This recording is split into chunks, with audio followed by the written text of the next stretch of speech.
Let's be real, we waited for Ewan McGregor to come back as Obi-Wan Kenobi for a long time. Think about how many times the actor was asked about it. Thousands. It finally took place this year, but you know what's even better than the show? A behind-the-scenes documentary? In this video, we will talk about some of the coolest things we learned through the documentary. First off, McGregor's early days on set. Obi-Wan Kenobi: A Jedi Return follows McGregor from the late 1990s. That's when he was then first cast as the character, to the present day. It takes about an hour to watch. December 1996 shows a very young Ewan McGregor trying to be Obi-Wan Kenobi. Aww. Followed by scenes of him talking with George Lucas about the role. In 2022, McGregor says that he watched all of Alec Guinness's earlier movies to try to figure out what the original Kenobi was like when he was younger. On the first day of making Obi-Wan Kenobi, he worked on a farm and sliced meat. This was the first time we saw him on the show, and boy, we are glad to know it wasn't the last. Up next, the Rebel Alliance and Hayden Christensen, Roken, who O'Shea Jackson Jr. plays, seems the happiest to be in Obi-Wan Kenobi. We see the actor on set beaming and talking about how he and his family used to watch Star Wars movies and listen to its music. He also says that he thinks the character is one of the first people to start that will become the Rebel Alliance. The return of Hayden Christensen takes up a lot of time in the documentary, as it should. The actor says that the main reason he came back was to work with McGregor again. Why? Well, because McGregor greatly affected him as a person and as an actor in the prequels. There are great scenes of him putting on his Jedi robes again and footage of his first day on set, which McGregor stayed for even though he was hundreds of feet away from him, and looks like their relationship was pretty solid.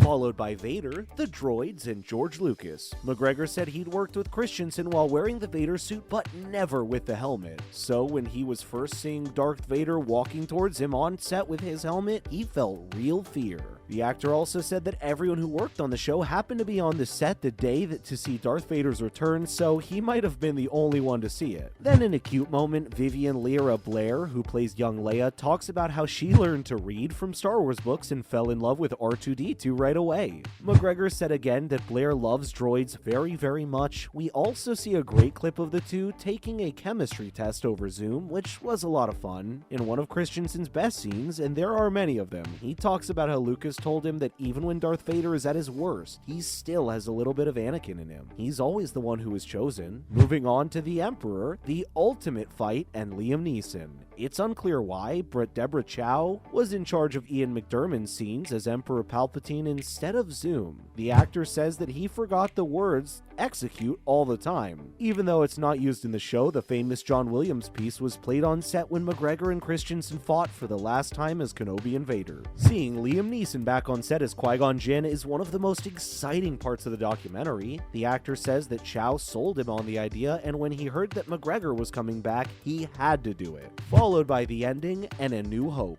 On day 125, the last shot for Obi-Wan Kenobi was of Ewan McGregor running into the night looking for young Luke Skywalker. To celebrate, he gives the crews cigars he had left over from the birth of his last child and jokes that Disney probably won't be happy about that. Don't turn off the special when the credits start to roll. In the middle of the credits, we see a few more minutes of footage from this year's Star Wars Celebration where Obi-Wan Kenobi and the other stars finally showed the show to us. A full circle moment. McGregor says that from his point of view, the story of the show gives Obi-Wan new hope through characters like Leia and Tala. He laughs when he realizes that he just said the name of the first movie. Finally, Kenobi's lightsaber. Yes, Star Wars tweeted about this in May, but in case you missed it, Ewan McGregor tells the story in the documentary about the day he got to choose Obi lightsaber Wan's hilt when filming episode 1, The Phantom Menace. He said that they went to the department that made props, and the head of the department brought out a wooden box, opened it, and found lightsabers inside. He got to pick his own. McGregor also talked about a memory from the same movie when he thought that the Gungan Bongo submarine that Obi-Wan, Qui-Gon Jinn, and Jar Jar Binks used to get from Otoh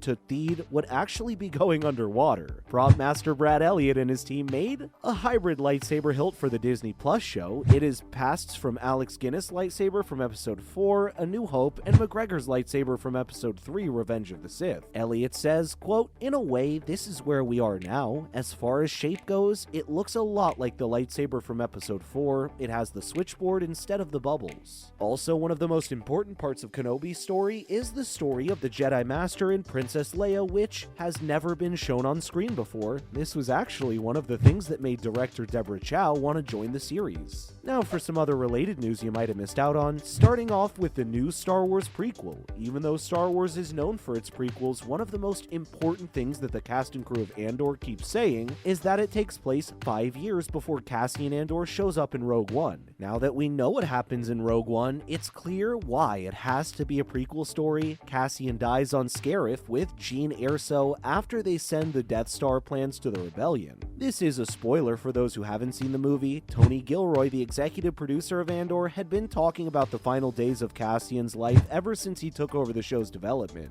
Last July, he told reporters of the Television Critics Association summer press tour, and it's unimportant to the show that people know how Cassian dies. The first 12-episode season will show 1 year in Cassian's life. To be exact, it'll show the 5th year before he chooses Rogue One. This year, 5 years before the Battle of Yavin, was a big one for the Empire. Gilroy said that the Empire was growing, it's almost done making its ultimate weapon. Let's talk about how Star Wars showed the Rebel Alliance. As soon as the opening crawl of Star Wars said, quote, "Rebel spaceship attacking from a hidden base have won their first victory against the evil Galactic Empire," our minds began to race as we tried to figure out what happened. The official story of these events is in Rogue One, which came out in 2016, but in the years since then, there have been many different ideas and stories about how the Rebel Alliance came together to form a unified force and win the first battle. With Andor on Disney Plus, it's worth looking back at some of the previous attempts to dramatize the words in the crawl and explain how the Rebel Alliance came to be, and how Andor's in a unique position to tie together some of those different stories. A vintage format was one of the first ways to try to make the opening crawl more interesting and give more information about the Rebel Alliance. In 1981, NPR released a Star Wars radio drama based on A New Hope. George Lucas gave his approval for the show to be made. Last, the game design of Star Wars Eclipse. This game will be designed the same way that we've expected from Quantic Dream, even though it'll be bigger and have more action-adventure elements. IGN Japan recently talked to Guillaume de Fondemier,